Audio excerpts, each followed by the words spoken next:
Why would a 45-year-old millionaire buy all the ceramics from a 20-year-old girl? When he whispered, "I'll go slowly," she never imagined the shocking secret that had connected their families for decades. Where are you watching us from? Don't forget to subscribe to the channel and hit that like button for more jaw-dropping stories that will leave you speechless. The shock coursed through her body like an electric current. Under the moonlight that flooded the deck of the oceanfront house, those whispered words had changed everything. "I'll take it slow." 3 simple words that, in Lawrence Miller's deep voice, carried a universe of possibilities. Emily Thompson, her hands already marked by daily work with New England clay, couldn't understand why he, owner of businesses across America, showed such consideration for her feelings. True encounters are never the product of chance, but the silent convergence of 2 destinies that were unaware of each other until that moment. In the small coastal town of Golden Bay, Maine, known for its traditional music festivals and its colony of fishermen who resisted modernity, no one would have imagined that the youngest potter in town would catch the attention of the entrepreneur who had just purchased the old colonial mansion overlooking the cliff. Her hands, despite her young age, created tiles and unique pieces that combined traditional techniques learned from her grandmother with a contemporary vision that only youth could bring. The May sun bathed the central square where the Spring Craft Festival was held, an event that had brought together regional artisans for generations. Emily arranged her creations on a worn wooden table inherited from her grandmother. Each piece seemed to capture the New England light, the blue and ochre glazes reminiscent of both the sea and the earth of Maine. "You should raise your prices, Emily. Your talent is worth much more than what you're asking," advised Sarah, her best friend since elementary school, helping her arrange her modest display. "People around here can't afford to pay more," Emily replied, adjusting a vase with organic shapes. "And besides, it's the craftsmanship that matters, not the money." It was at that precise moment that she noticed him, a man in his mid-40s, elegantly dressed but without ostentation, observing her creations with an attention unlike that of typical tourists. His eyes didn't flutter from one piece to another. They lingered, scrutinized, seemed to read the hidden story in each curve of clay. Emily felt an unexpected warmth rise to her cheeks when their eyes met. She quickly looked away, pretending to rearrange a series of small bowls with irregular edges. "Who still uses this coil technique with this type of glaze?" The man's voice was calm, almost academic. Surprised that he recognized the ancestral method she employed, Emily looked up. "My grandmother taught me it's a technique that's disappearing." "It was disappearing," he corrected with a barely perceptible smile, "until hands like yours resurrected it." The exchange that followed changed the course of her day. Lawrence Miller, that was his name, bought not 1 or 2 pieces, but her entire collection of glazed tiles representing the seascapes of the coast, a sum that far exceeded what she usually earned in an entire month. "I'm renovating a property not far from here," he explained, handing her his card. "Your work deserves to be seen by more people.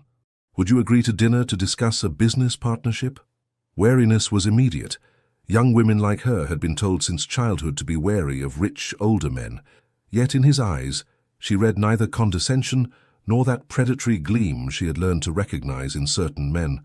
"I'm not sure that—" "The address is on the card," he cut her off gently. "Come if you wish. If not, I'll come back to your workshop to order more pieces. The decision is yours." She watched him walk away, his silhouette outlined against the intense blue of the Atlantic. The card between her fingers simply bore a name, a phone number, and an address on the heights of the bay. Sarah, who had observed the exchange from a distance, rushed over to her. "Who was that? Did he buy something?" "He bought everything," Emily murmured, still in shock.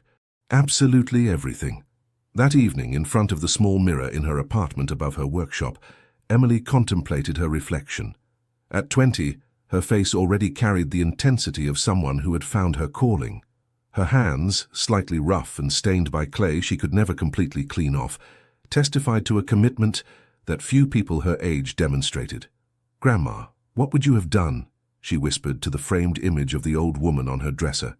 The black and white photograph showed a woman with features marked by the sun and work, but whose eyes shone with fierce determination. The decision was made almost despite herself. Something in this man's gaze had touched a sensitive chord, awakening a curiosity she didn't know she had. Lawrence Miller's house revealed the first surprise. Despite the imposing address on the Maine coast, the interior was surprisingly warm, without the expected ostentation.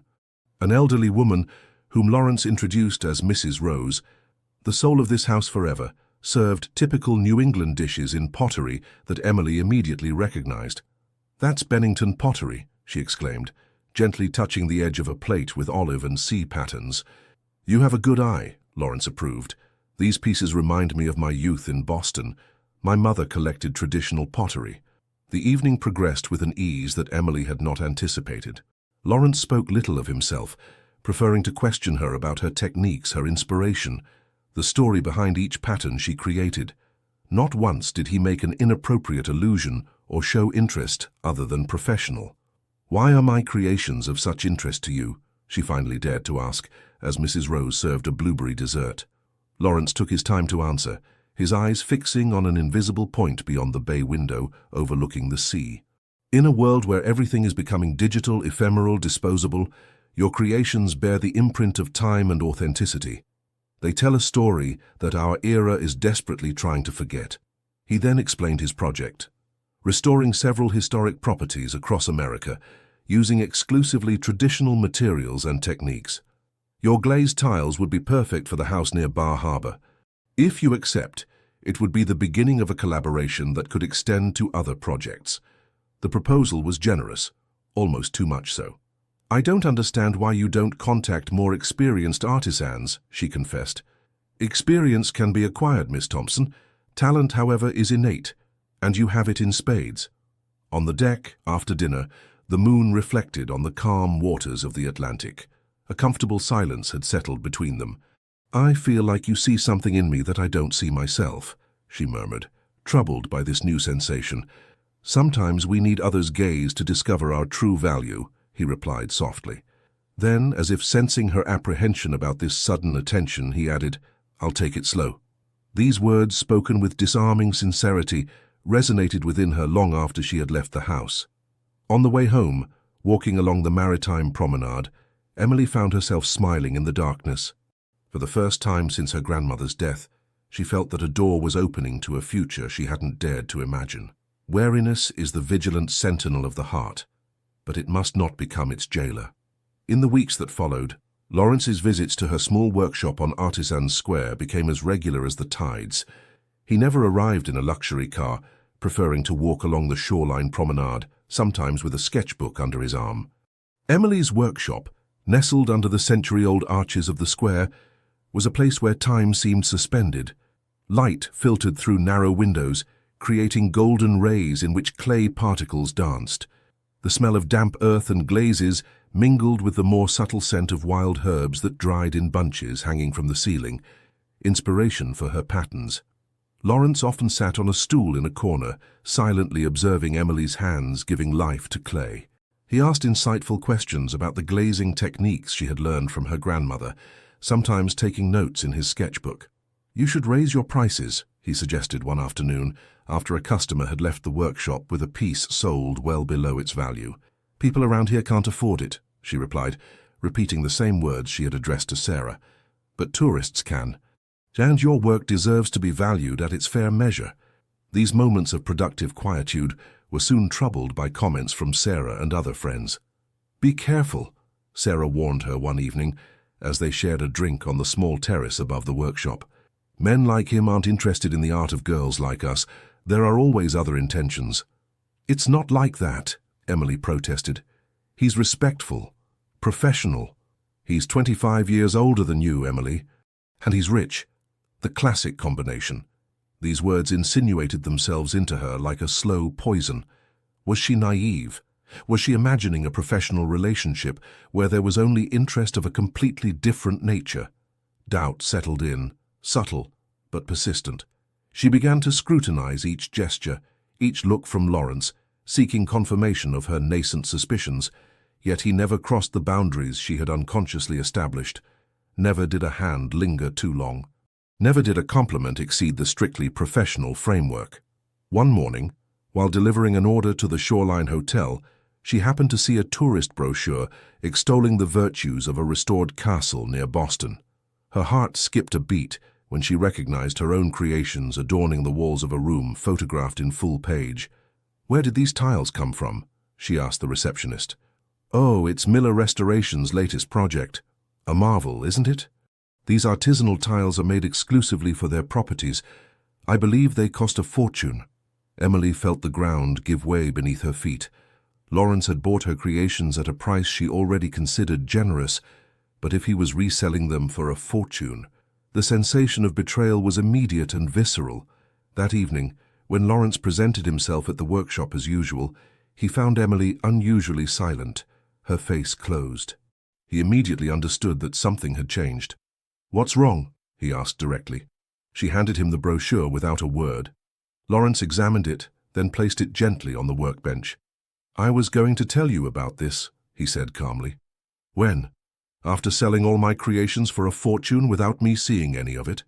It's not that simple." "Then explain it to me." Her voice trembled slightly, betraying her hurt. Lawrence sighed, running a hand through his salt and pepper hair. "I didn't want you to change your creative process because of commercial pressure. You're only 20 and have a talent that shouldn't be corrupted by the market." It was the first time he had switched to the informal you, and strangely, this detail struck her more than his explanations. "You lied to me," she replied, deliberately returning to the formal address. "No, I protected you. There's a difference. Truth is like clay. It takes the shape of the hands that manipulate it." The confrontation left a bitter taste in Emily's mouth. In the days that followed, Lawrence ceased his visits to the workshop. The silence that settled in was both a relief and a painful absence she hadn't anticipated. With her hands in clay, she found herself listening for the familiar footsteps under the arches. "See, I was right," Sarah commented, with barely veiled satisfaction. "He disappeared as soon as you confronted him. Classic." But Emily wasn't convinced. Something in Lawrence's explanation resonated with her despite her anger. Hadn't she always feared that commercial success would corrupt her artistic vision? Wasn't that precisely what her grandmother had taught her? That authenticity should take precedence over profit. A week passed, then another. The usual orders continued to arrive, but the excitement of the projects discussed with Lawrence was missing. One morning, as she opened her workshop, she found an envelope slipped under the door. Inside was a formal contract proposing a collaboration with Miller Restorations, financial terms much more advantageous than she had imagined, and a handwritten note. Complete transparency this time. Your decision. "Lawrence?" The contract stipulated that she would retain all rights to her creations, that each use would be documented, and that she would receive a percentage of future sales. More surprising still, it included a clause allowing her to visit each property where her works would be installed. Emily read the document several times, looking for the trap, the flaw that would confirm her suspicions. She found none. When the invitation to discover his summer home in Cape Cod arrived a few days later, she hesitated for a long time. The difference in age and social status created invisible but very real barriers. Yet curiosity, and a feeling she could not yet name, pushed her to accept. The Cape Cod property, more modest than the Golden Bay house, surprised Emily with its authenticity. A colonial house, renovated with scrupulous respect for local architectural traditions. In the living room with exposed beams, ancient pottery stood alongside contemporary creations. "Most of these pieces belong to my mother," Lawrence explained as he showed her around. She was passionate about traditional pottery. The evening unfolded on the deck overlooking a garden where beach roses and wild grasses competed for space. Dinner, once again prepared by Mrs. Rose, who seemed to follow Lawrence to all his residences, was served in the same Bennington pottery that Emily had admired during their first meeting. "Why me?" she finally asked, as the sun set over the sea in a spectacle of purple and gold. Among all the artisans in the region, why choose a 20-year-old beginner? Lawrence contemplated his wine glass before answering. "Because you create with your soul, not just with your hands." That's become rare. Then, as if sensing that this answer wasn't enough, he added, "I'll take it slow." This was the second time he had spoken these words, and their meaning was beginning to take on a different dimension for Emily. It wasn't an allusion to any romantic intention, but a promise not to rush her artistic development, respecting her time to grow professionally. This revelation brought unexpected appeasement. For the first time in weeks, She felt her shoulders relax, the weight of suspicion lightening slightly. But the respite was short-lived. The 4th of July festival, with its traditional fireworks illuminating the bay, attracted visitors from all over the region each year. Emily's workshop, decorated with garlands of dried flowers, welcomed a steady flow of tourists and locals.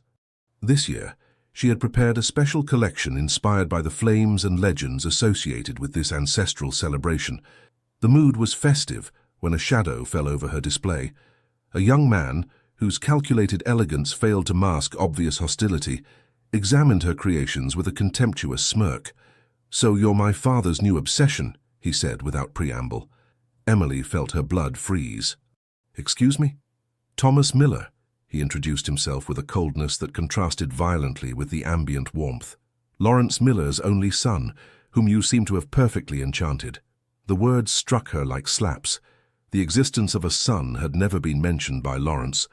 "I don't know what you're imagining, but—" "Spare me the denials," he cut her off sharply. "While my father rhapsodizes over your pottery, our family business is collapsing. Did you know we're facing an unprecedented financial crisis? That banks are threatening to seize several of our properties?" The revelation hit her full force. Lawrence, in financial difficulty. The man who bought her creations at top dollar, who owned several homes on the most expensive coast in America. "I don't understand," she stammered. "My father is obsessed with you. You're just a distraction while we lose everything," he concluded bitterly, before turning on his heel, leaving her stunned amid the festivities. Night fell on Golden Bay, the bonfires illuminating the beach with an orange glow. But for Emily, the darkness seemed deeper than ever. Thomas's accusations played on a loop in her mind, mingling with memories of moments spent with Lawrence, creating an unbearable dissonance. Back in her small apartment, she pulled out every document, every note exchanged with Lawrence, looking for clues, signs she might have missed. How could an apparently wealthy man be on the brink of ruin? And why continue to invest in her creations if such was the case? Sleep eluded her. In the early morning, a decision imposed itself. She had to confront Lawrence directly, demand the complete truth. She found him in the Golden Bay house, seated before a pile of documents, his face marked by a fatigue she had never noticed before. At the sight of her, he appeared both surprised and relieved. "Your son came to see me yesterday," she announced without preamble. Lawrence's expression froze. A flash of anger crossed his gaze, quickly replaced by weary resignation. "Thomas has always had a knack for complicating situations," he murmured. "I'm sorry you had to endure that." "Is it true?" Emily insisted. "Are you in financial difficulty?" A long silence settled, during which Lawrence seemed to weigh each word of his response. "Yes," he finally admitted. "Some investments in New York real estate have gone badly. Very badly." The truths began to emerge like bubbles in boiling water. The empire was indeed going through a deep crisis. The house, the cars, everything could disappear in a few months if the situation didn't improve. "Why continue to seek me out if you have financial problems?" she questioned, confused by the attention of a man who should have been focused on saving his business. Lawrence rose, approached the window overlooking the sea. The morning sun made the waves sparkle like thousands of diamonds. "Because some things are worth more than money, Emily. Some legacies must be preserved, whatever the cost. In moments when everything seems to be falling apart, it is our fundamental values that reveal who we truly are." The week that followed was marked by a respectful distance between them. Emily, disturbed by the revelations, immersed herself in her work with new intensity. Her hands shaped the clay, as if to exorcise the doubts that assailed her, creating pieces with more complex forms, with more daring glazes. One morning, as she was loading a series of bowls into her kiln, the workshop bell rang. Lawrence stood on the threshold, an undecipherable expression on his face. "I'd like to show you something," he said simply. "If you'll trust me one last time." The proposal surprised Emily. Despite the shadows that remained, a deep intuition whispered to her that Lawrence's intentions were not malevolent. "Where are you taking me?" "To my origins, and perhaps to yours as well." The journey took them far from the Maine coast, toward a radically different landscape. After several hours of driving, the Atlantic shoreline gave way to the rolling hills of Vermont. The warm colors of the coast faded in favor of the greens, blues, and earthy tones of rural New England, Stonebrook, a tiny village nestled in a valley protected from the harsh mountain winds, finally appeared. The clapboard houses with their slate roofs seemed to have grown directly from the rocky soil, indestructible against the repeated assaults of the elements. "This is where I grew up," Lawrence revealed as they walked through the village on foot. "Son of artisans, not entrepreneurs." Emily's surprise must have shown on her face, for Lawrence sketched a melancholy smile. "The empire my son speaks of so bitterly, I built from nothing. But I never forgot where I came from." He led her to a small house set back from the others, whose peeling blue door contrasted with the weathered white clapboard. Inside, time seemed to have stopped. Rustic furniture, worn by the years, stood alongside shelves loaded with ceramics of simple but expressive forms. "The house of my childhood," Lawrence explained, caressing with his fingertips a chipped bowl sitting on a dresser. "My mother was a potter. She created utilitarian pieces for the villagers and local families. Nothing artistic by current standards, but each object carried her soul." Emily observed every detail, struck by a troubling familiarity in the patterns and techniques visible on certain pieces. "Your grandmother and my mother shared the same ceramic techniques," Lawrence continued, his voice softening at the evocation of these memories. "When I first saw you working at the Spring Festival, I saw my mother again. The same gestures, the same precision, the same respect for clay." He pulled a worn photo album from a drawer, opened it gently. Black and white images showed a woman with determined features, bent over a rudimentary potter's wheel. "My mother died 15 years ago. With her, I thought this particular know-how was disappearing too, until I met you." The bond forming between them suddenly transcended the 25-year age difference that separated them. It wasn't a romantic attraction that motivated Lawrence's interest, but the recognition of a common heritage, of a flame he thought extinguished, and which he found vibrant in Emily's creations. "Why didn't you tell me from the beginning?" she asked softly. "Would you have understood? Wouldn't you have thought I was trying to win you over with a sentimental story?" She had to admit he was right. In their cynical world, the simple truth often seemed less credible than the most twisted assumptions. Lawrence then led her to a small workshop adjacent to the house. The smell of clay and glaze, so familiar to Emily, still lingered slightly, like an olfactory ghost. "This is where it all began for me," he murmured.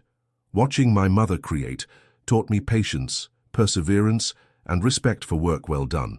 Principles I applied in business for better or worse." In a corner of the workshop, a shelf displayed a collection of small signed and dated pieces. Emily approached, intrigued. The creations, clumsy but touching, all bore the signature Lawrence M., followed by years corresponding to his adolescence. "My attempts," he explained with an embarrassed smile. "My mother kept them preciously, though they are mediocre compared to her work." "They're authentic," Emily corrected, touched by this unexpected vulnerability. Leaving Stonebrook, the silence in the car was no longer charged with unsaid things, but imbued with a new understanding. The bond uniting Lawrence and Emily took on a dimension that neither could have anticipated at their first meeting. "And now?" Emily finally asked as the Vermont landscapes gradually gave way to the lands of central Maine. "Now, we preserve this heritage, if you still wish to." New England summer was in full swing when Emily received news that upended her perspectives.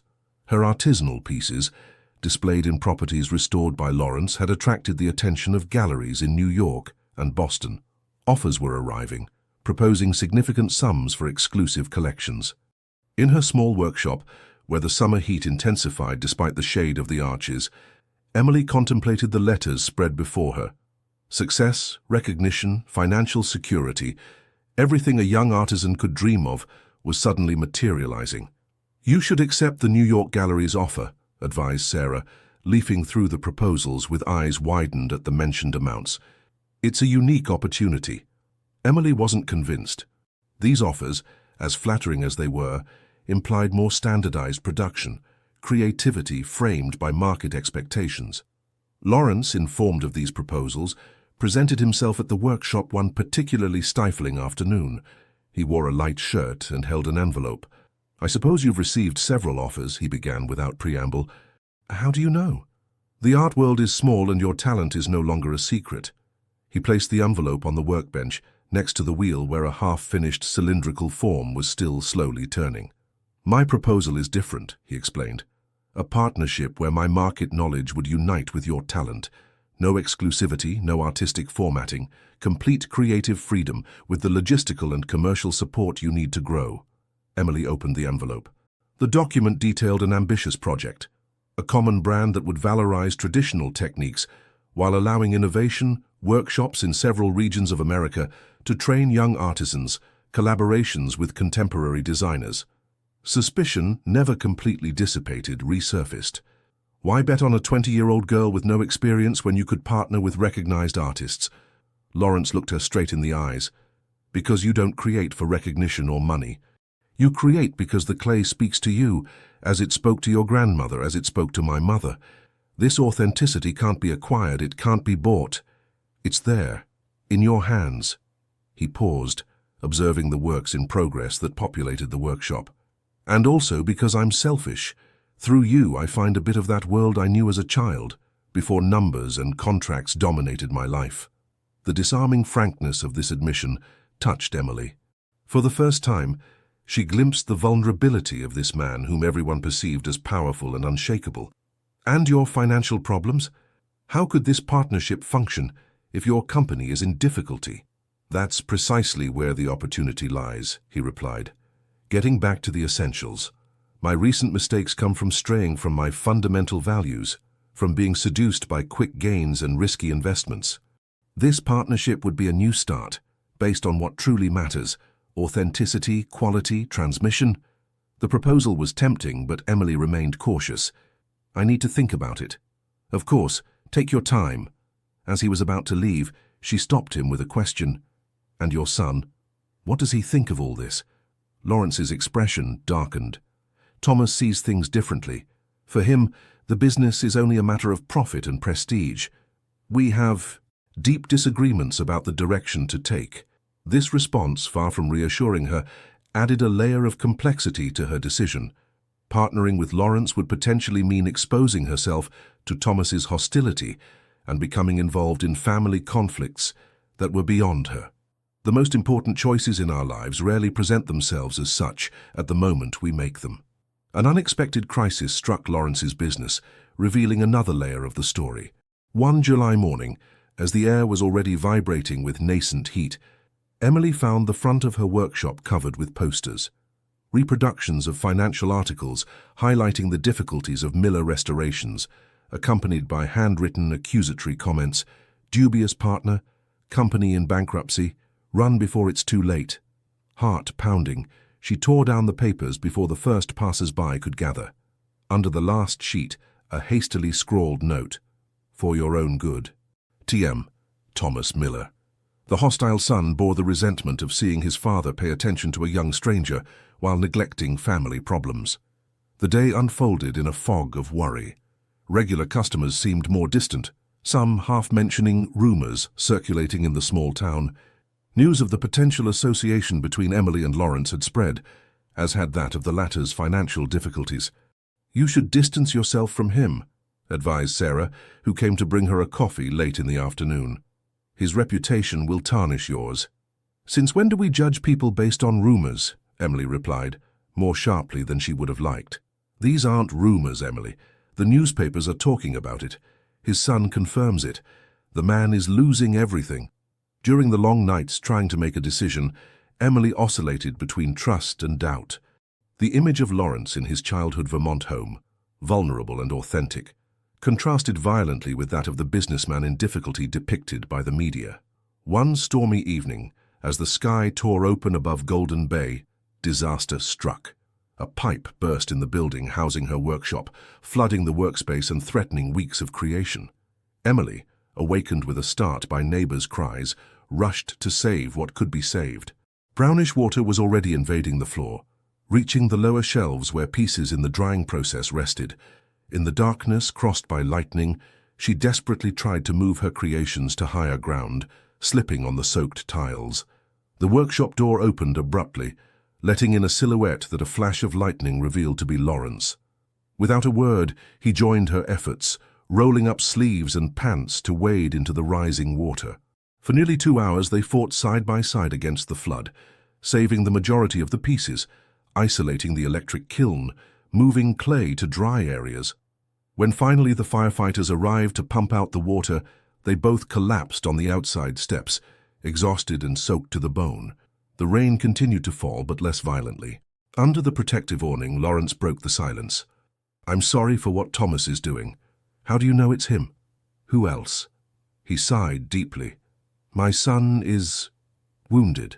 Since his mother's death 10 years ago, he's built a shell that I can't pierce." Between buckets of water and saved ceramics, he confessed, "Your grandmother saved my family from ruin 30 years ago." Emily, who was wringing out a soaked towel, froze. "What? Jean Thompson. That was your grandmother's name, wasn't it?" The name resonated like an echo from the past. "How do you know her?" "She taught this craft to my mother when we lost everything after my father's bankruptcy. We were living near Bennington then. Your grandmother had a workshop there. She took my mother as an apprentice, taught her to make a living with clay when we had nothing left." The revelation struck Emily with the force of a physical blow. Her grandmother, who died 5 years ago, had never told her this story. "Why didn't you tell me from the beginning?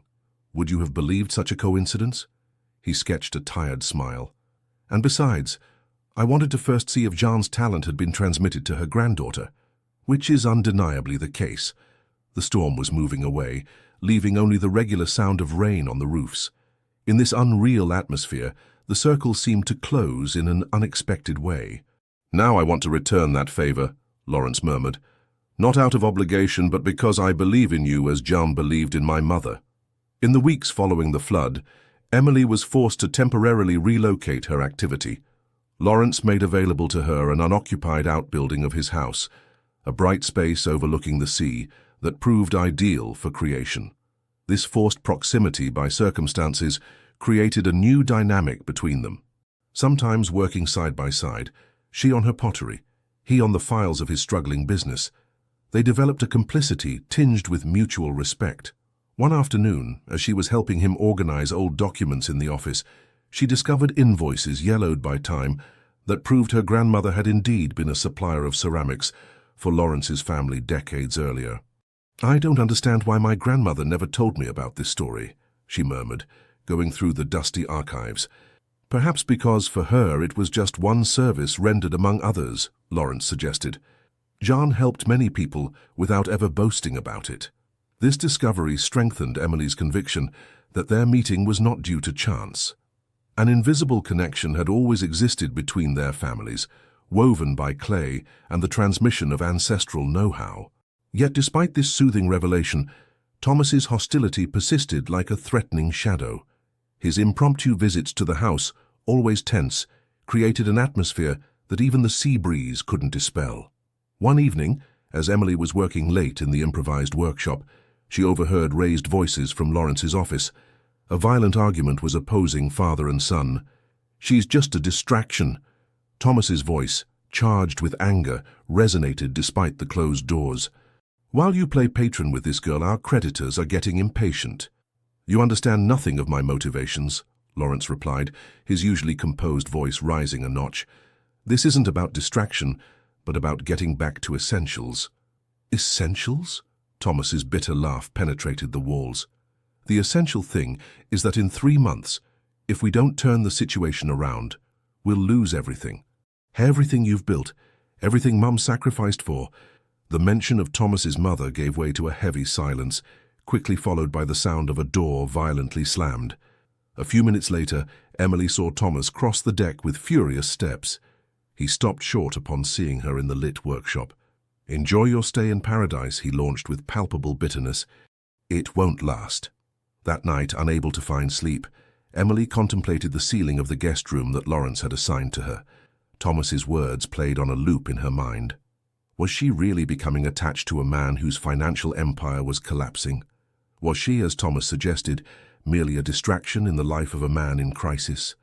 In the early morning, a certainty imposed itself. She needed to understand the whole story, not just the fragments that Lawrence chose to share. After breakfast, she found the courage to confront Lawrence directly. "I heard your conversation with Thomas last night." Lawrence didn't seem surprised.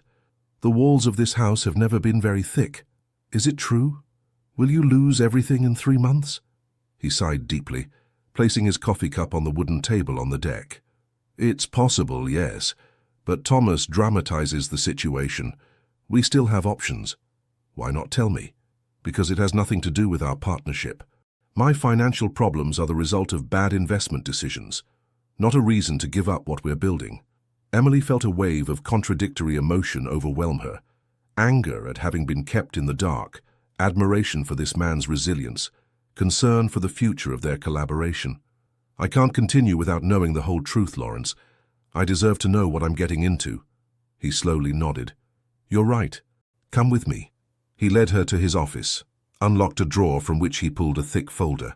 Here is the entire financial situation of Miller Restorations. The figures, the debts, the deadlines, the possibilities for recovery. I have nothing to hide. During the hours that followed, he explained to her in detail how risky investments in luxury real estate projects, encouraged by unscrupulous advisors, had progressively weakened a once solid company. I lost sight of what really mattered, he admitted. Prestige replaced passion. Numbers took precedence over quality.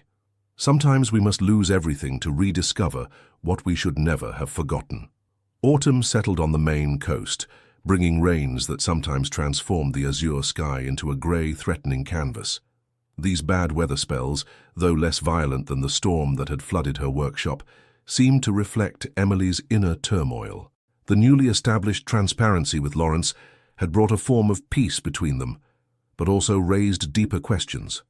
What was she really seeking in this singular professional relationship? Was it simply artistic recognition, or something more fundamental? A mentor, a father figure, a link with her own roots? The original workshop on Artisan Square had been restored, but Emily continued to divide her time between this space and the outbuilding of the house. The duality of her life, between the modest world of local artisans and Lawrence's more sophisticated universe, created a constant tension within her. Sarah, who had observed this evolution with a mixture of concern and fascination, confronted her one day as they were having lunch at the harbour. You're changing, Emily. I don't know if it's for better or worse, but you're not the same. How so? Your creations first. They're more ambitious, less spontaneous too sometimes. And then your way of speaking, of carrying yourself. You're adopting some of his mannerisms without realizing it. The observation, though formulated without animosity, struck Emily with its accuracy. Unconsciously, she had begun to absorb certain aspects of Lawrence's personality, his analytical approach to problems, his emotional restraint, even certain linguistic expressions that were peculiar to him. Is that so terrible? She asked, defensive. No, if it's what you really want. But I worry that you're losing yourself in his world, in his vision. Your talent is unique, Emily. It would be a shame if it became a simple extension of his. These words resonated within her for days. Was she sacrificing her artistic identity on the altar of recognition facilitated by Lawrence? Did her new creations, more refined but perhaps less authentic, still reflect her soul, or simply the expectations of a market she was learning to know? One rainy morning, as she worked alone in the house workshop, Thomas made an unexpected appearance. Unlike his previous visits, he seemed calmer, almost resigned. I owe you an apology, he began, visibly uncomfortable. My behavior has been unacceptable. Surprised by this reversal, Emily invited him to sit. He observed her works in progress with what appeared to be genuine interest. My father told me the complete story, he continued. Your grandmother, his mother, all that shared past. I admit I had trouble believing it at first. So did I, Emily admitted. A silence settled, broken only by the sound of rain on the bay windows. He's changed since he met you, Thomas resumed. For the first time since my mother's death, I see him investing in something that isn't purely financial. It's not me, Emily gently corrected. It's what I represent. A link with his past, with his mother. Thomas sketched a sad smile. Maybe, but the effect is there. He rose, walked slowly around the workshop, stopping in front of a series of small vases with irregular shapes that Emily had just completed. These pieces are different from the others, he remarked. More personal. They're experiments. I'm not sure they'll please the New York galleries. My father would like them. They resemble certain creations that my grandmother kept preciously. This observation touched Emily more deeply than she would have imagined. These vases, created in a moment of artistic doubt, represented a return to a more raw, less polished form, which indeed recalled the techniques that her own grandmother had taught her. Before leaving, Thomas turned to her one last time. "Whatever you decide for the future, know that my father cares about you more than he'll ever admit. Not in a romantic way, he's never looked at anyone like that since my mother, but you've become important to him." This unexpected visit left Emily in an even greater state of confusion. The apparent reconciliation with Thomas eliminated one obstacle, but revealed others more subtle: her own artistic identity, Lawrence's growing influence on her work, the direction she truly wished to give her career. That night, in the silence of her room, she made a decision. It was time to find her own voice again, while honoring the heritage she shared with Lawrence. The fresh October wind swept across the Maine coast, carrying away the last summer warmth and announcing a change of season. For Emily, this change also resonated within herself. After days of reflection, she had made a decision that surprised Lawrence. She was returning to her original workshop on Artisan Square while maintaining their professional partnership. Physical distance necessary to preserve her creative independence. "I understand," he had simply replied, with an acceptance that confirmed his trust in her. That morning, reinstalling her tools in the freshly renovated space, Emily felt a mixture of relief and apprehension. The workshop, though modest compared to the one at the house, resonated with an authenticity she had missed. The irregular walls, the terracotta floor worn by generations of artisans, the particular light filtering through the small windows, all this was part of her creative identity. Sarah, who came to help her rearrange, didn't hide her satisfaction. "I knew you'd come back to your roots." "I never really left them," Emily gently corrected. "I just needed to step back to better understand them." The following days were dedicated to intense creation. Drawing from the ancestral techniques her grandmother had transmitted to her, but without denying the knowledge acquired from Lawrence, Emily developed a series of pieces that marked a significant evolution in her work. One morning, as she was glazing a set of bowls, Lawrence presented himself at the workshop carrying a thick folder under his arm. His expression, more relaxed than she had seen in weeks, betrayed contained excitement. "I have news that might interest you," he announced without preamble. "The bank has accepted our restructuring plan. We're keeping the main properties, including this house you seem to miss so little." Emily smiled at this slight teasing. "I'm happy for you, really." "That's not all." He opened the folder, revealing architectural plans. "Remember that abandoned old mill at the entrance to town? I've just acquired it. The mill in question, a 19th-century industrial building of imposing proportions, had long been left abandoned, a vestige of an era when the region produced luxury textiles. Why this acquisition when you've just stabilized your financial situation?" Lawrence's eyes shone with a gleam she hadn't seen since their first meeting. "To create a center for traditional arts. A place where artisans like you can work, teach, preserve techniques that are being lost." The idea was audacious, almost utopian, transforming an industrial ruin into a living cultural center in the midst of an era of digitalization and mass production. "And you think it's economically viable?" asked Emily, divided between enthusiasm and pragmatism.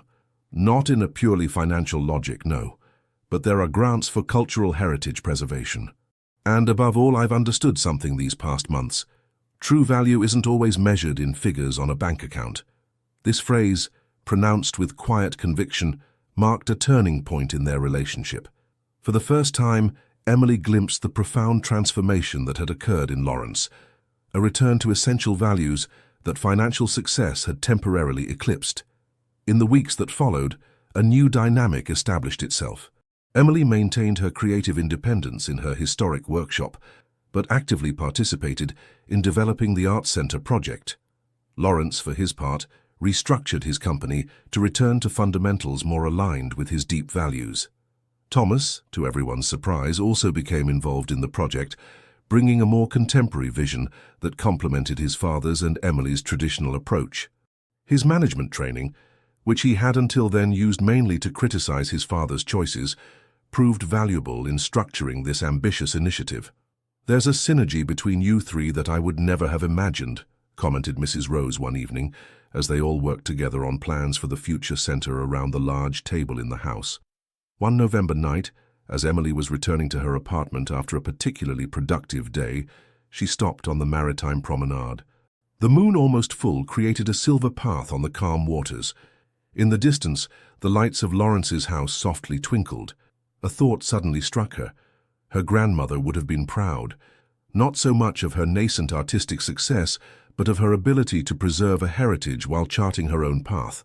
A new perspective, helping not only Emily but also Lawrence and Thomas to rediscover themselves, had just been born from their improbable interactions. The encounters that transform our lives are not always those we expect, but those that awaken in us a dormant truth. Winter settled on the Maine coast, bringing that particular light that had inspired so many artists before Emily, clear, precise, almost chiseling in its cold beauty. Tourists had deserted Golden Bay, leaving the town to its permanent inhabitants and creating an atmosphere of community intimacy. Renovation work on the old mill was progressing rapidly. Each day on her way to her workshop, Emily could observe the gradual transformation of the abandoned building into a space that promised to become the cultural heart of the region. Her own transformation, less visible but just as profound, manifested in her creations. The series she was now developing confidently combined ancestral techniques inherited from her grandmother with a contemporary vision nourished by her recent experience. These pieces, which she had simply titled Confluences, were attracting the attention of critics and collectors beyond the initial circle established by Lawrence. One December morning, as the wind was blowing vigorously, an unexpected visitor presented herself at the workshop. Claire Miller, Lawrence's sister, whom Emily had heard about but never met, appeared in the doorway, elegant and intimidating in her dark suit. "So you're the young potter who has upset the balance of our family," she declared without preamble, her scrutinizing gaze evaluating every detail of the workshop and its occupant. Emily, surprised but determined not to be intimidated, invited her in. "I didn't know I had that power." A fleeting smile softened Claire's austere features. "My brother has been talking about nothing but you, and this crazy project for months. Thomas, who barely spoke to his father anymore, is suddenly investing in a venture that will probably never earn a penny. And now I discover that even our family banker is enthusiastic about this renaissance." Claire's visit, though initially tense, evolved into a frank conversation that revealed another facet of the Miller family history. The younger sibling, she had followed a more conventional path than Lawrence, becoming a corporate lawyer in New York, gradually distancing herself from the artisanal roots that her brother had rediscovered late in life. "Did you know that I still own a small bowl created by your grandmother?" she confided, as Emily showed her latest creations. "Lawrence gave it to me for my 16th birthday. It's perhaps the object I cherish most." This revelation created an unexpected bond between the two women. Claire, despite her initial reluctance, allowed herself to be won over by the enthusiasm surrounding the Traditional Arts Center project. Before leaving, she promised her legal support to navigate the administrative complexities related to the establishment. That same evening, during a dinner at Lawrence's house that now regularly brought together the main actors of the project, Emily observed the dynamic between the members of this family reconstituted by circumstances. Lawrence and Thomas, whose relationship had gradually eased. Claire, who brought a welcome rigor to the organization. Mrs. Rose, a maternal figure who watched over them all with discreet benevolence. And herself, a 20-year-old young artist, unwitting catalyst of a family reconciliation that far exceeded the initial professional framework. "What are you thinking about?" Lawrence gently asked her, finding her on the deck after the meal, contemplating the sea that the moon transformed into a mirror of liquid silver. "About everything that has changed in such a short time. For all of you. For me. Do you regret accepting my proposal that day at the Spring Festival?" Emily reflected for a moment. "No. Despite the doubts, the misunderstandings, I regret nothing. This path was necessary." Lawrence leaned on the railing beside her, his gaze lost toward the horizon. "Do you know what my mother always said? The hands that create never really age." I didn't understand then. I think I'm only beginning to grasp it now. The silence that followed was imbued with a mutual understanding that no longer needed words. Two people separated by age, experience, social status, but united by an invisible thread woven well before their meeting. The Christmas market was approaching, a major event in the economic and cultural life of Golden Bay. This year, Emily would participate not as a simple exhibitor, but as a central figure in a project that was beginning to be talked about well beyond the borders of the small coastal town. Her stand, now transformed into an elegant space in the traditional market, would display pieces that united New England tradition and contemporary innovation. The first creations specifically designed for the Future Arts Center, a collection that told the story of her own artistic evolution. The day before the market opened, as she was putting the finishing touches on the preparations, Thomas came to help her install the lighting. Their relationship, once so tense, had transformed into a cautious friendship. "I never really thanked you," he suddenly said, adjusting a spotlight to highlight a series of small vases with iridescent glazes. "For what? For bringing my father back to what really matters. And by extension, for helping me rediscover the man he was before success distanced him from his values." The Christmas market marked a new beginning that no one could have predicted 6 months earlier. Emily's stand, strategically placed at the entrance to the main square, attracted a constant crowd despite the unusual cold that had descended on the Maine coast. Success was immediate, with lines of interested people and invitations for exhibitions in New York, Boston, and even internationally. While other young people her age were seeking opportunities in big cities, she was finding her way by preserving ancestral techniques while reinventing them for the contemporary world.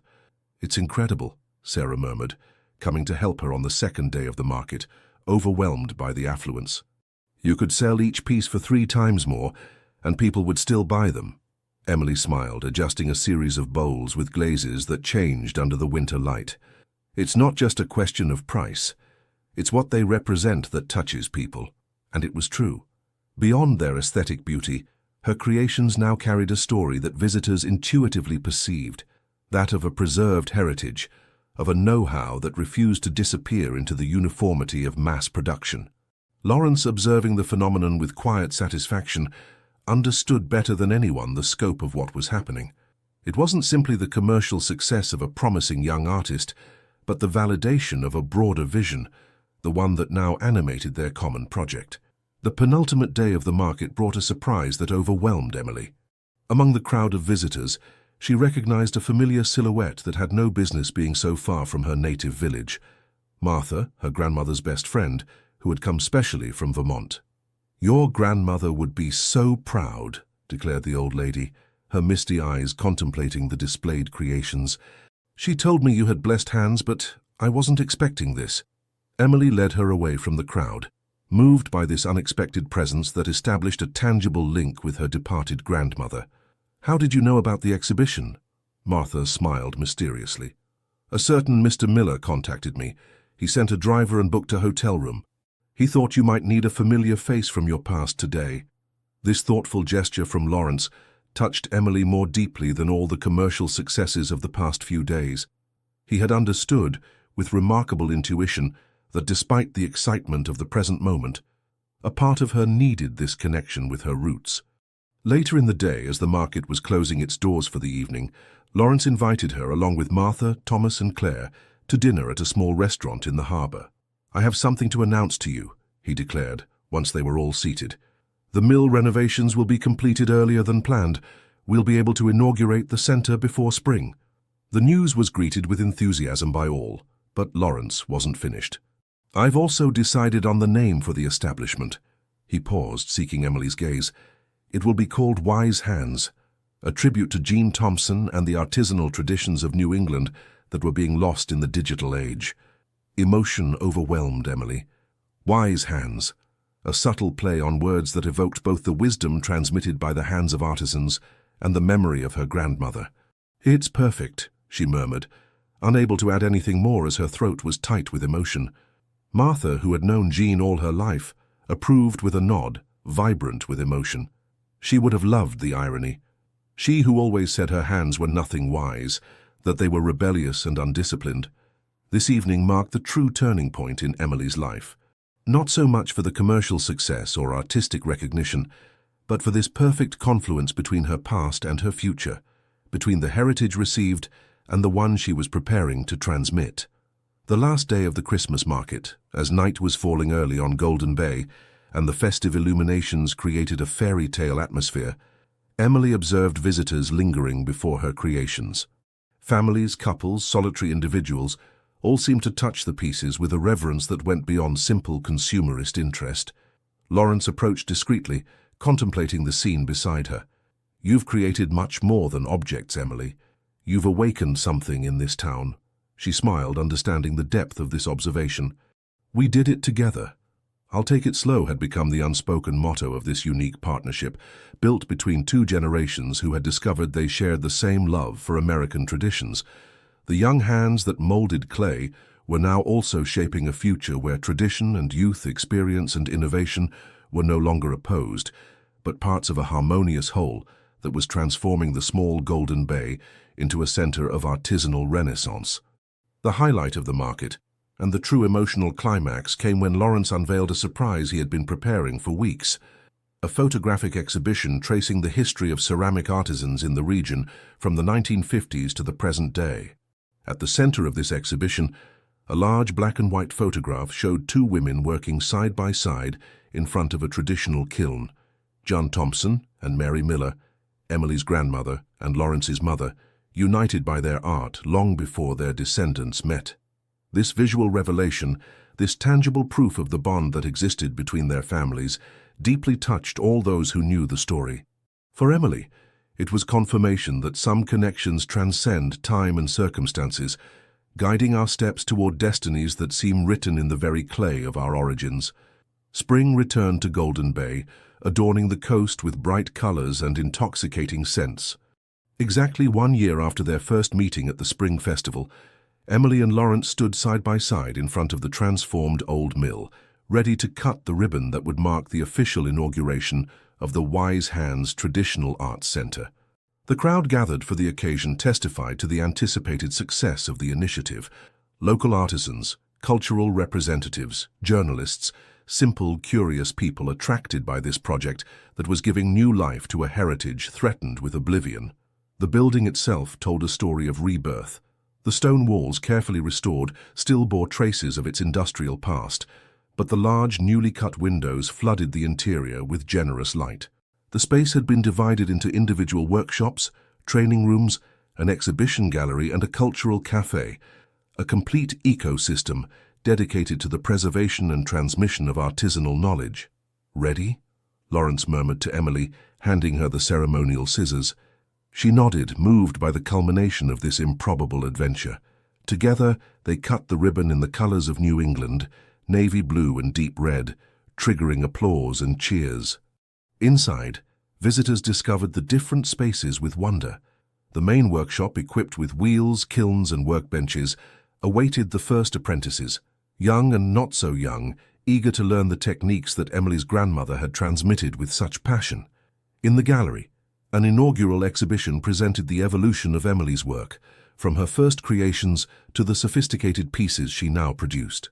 But the central element, the one that attracted all eyes, was a joint installation she had created with Lawrence, a work that perfectly represented their unique partnership.